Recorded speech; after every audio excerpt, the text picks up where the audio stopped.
The Were-Elk did not kill the Huntress, and it's actually pretty obvious that it didn't. Let's look at this mask real quick, and then we'll compare it to her actual default mask. So let's go to her default mask right here, and let's notice some things. She's got pink around the ears, all the way out to a white border. She's got a broken left side of the mask right above the cheek from where something hit her, leaving a scar on her lip.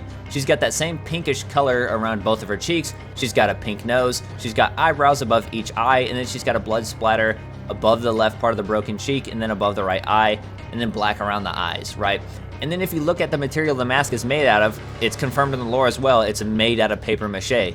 So this is a paper mache mask. It has several very distinct characteristics, as well as having a broken ear on the top left. Now let's go back to the Were-Elk mask.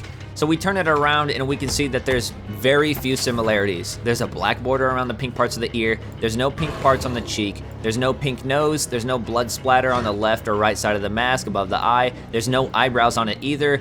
And the only thing, honestly, that's similar is the fact that it's a rabbit mask and it's got the little broken spot on the top left ear. And also it appears that it's made out of wood and not paper mache. So this is very clearly not the Huntress's mask. What my guess is, this elk beast is actually the Huntress's mom. And as she was dying, she got cursed to turn into this creature. And this was her mother's mask and her mask. And she made these out of wood for her and her daughter. And she just put them on her back and kept them as a memory. Now the chest piece is labeled Macabre Trophies, but that comes from the soldier's jacket, the soldier's war medal, the soldier's belts, the combat knives that are stuck in its arm and face and snout and everything like that, and the gun on its back. So that's where the Macabre Trophies are coming from. You can see it's also wearing a dress, so that's also leaning more credit to it being her mother. Or it could actually be her, because it's hinted at several times throughout the lore. Not a lot of people know that she is a werewolf, or at least some kind of supernatural beast, right? You have the Growth Surge cosmetic, where the Blighted Serum brings out the inner characteristics of the people it's used on, and see what's happening with her. She's growing fur all over her body. She has claws coming out of her feet, coming out of her hands, and she's got hair going all over her body, all the way up to her head. Although she looks more like a werewolf, or maybe a bunny, like a demon bunny, I guess, right, than a Were-Elk. But the Were-Elk thing could have came in later, and they just now thought of it, and that's why the Blighted Serum version looks different.